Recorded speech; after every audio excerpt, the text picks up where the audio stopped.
Hi Jackie, it's Esther. I just wanted to show you a couple of things before I get started.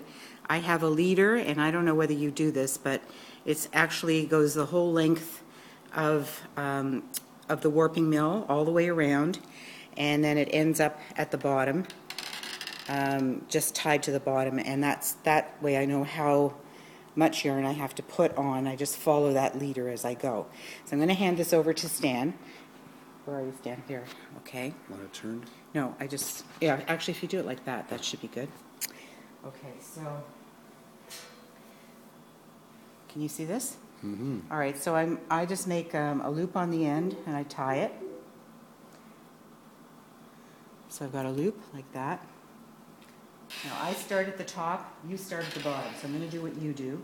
I'm starting down at the bottom, I put the loop on, and I'm just going up and around. I'm using a single thread, and I'm following my leader. This is a 12-meter warp that I'm doing for the Classic Rainbow. No, actually, this one's Dreamcatcher. Sorry, this is so squeaky. All right, so now when I get to my cross, this is how I do my cross. I go under 1 over 2, under 2 over 1. So there's my cross right there. And then I follow it back down again. So that was one thread, and now this is thread number 2. Going down to the bottom. Almost there. And at the bottom, I just go around that peg and back up again. So now I'm starting peg number 3, thread number 3. And when I get to the top, I'll show you what you do if you're changing threads or for another color. So all I would do is break the thread. And if you place it carefully, it's not going to go anywhere. It'll just stay there. And supposing I were changing, this isn't another color, but supposing this was a different color, all I do is take that thread with the other one and tie them together.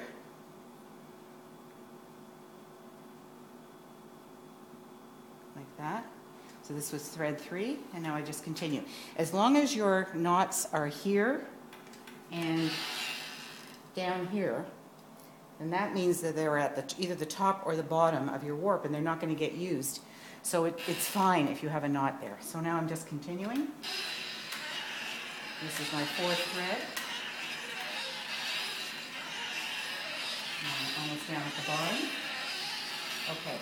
So now if I was changing colors again, I would break the thread again. And again, if I just let it sit very carefully like that, it doesn't pop. If you break it and then put a little tension on it, it's going to pop. Now I want to show you a little trick that I use. When I'm counting, and I have a lot of threads of one color, I'll use 2 threads together. So I've got 2 cones down here. So I'll take my 2 threads and I tie it to the single thread. So now I have 4 to this point. So now when I go up to the top, this is 2 more threads, so that's going to be 6.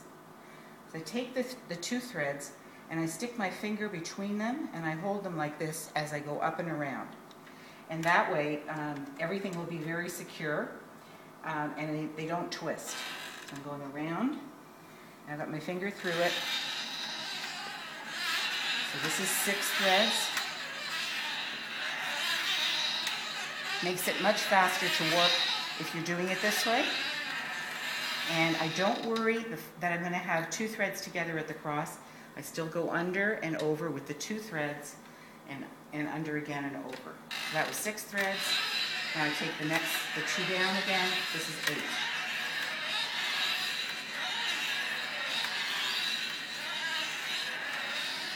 Okay, I get to the bottom. And supposing I had a single pink thread that I wanted to do.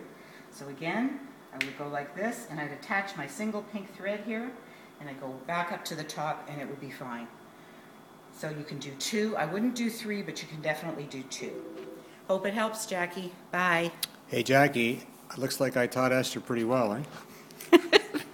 That's Stan. He's walking away.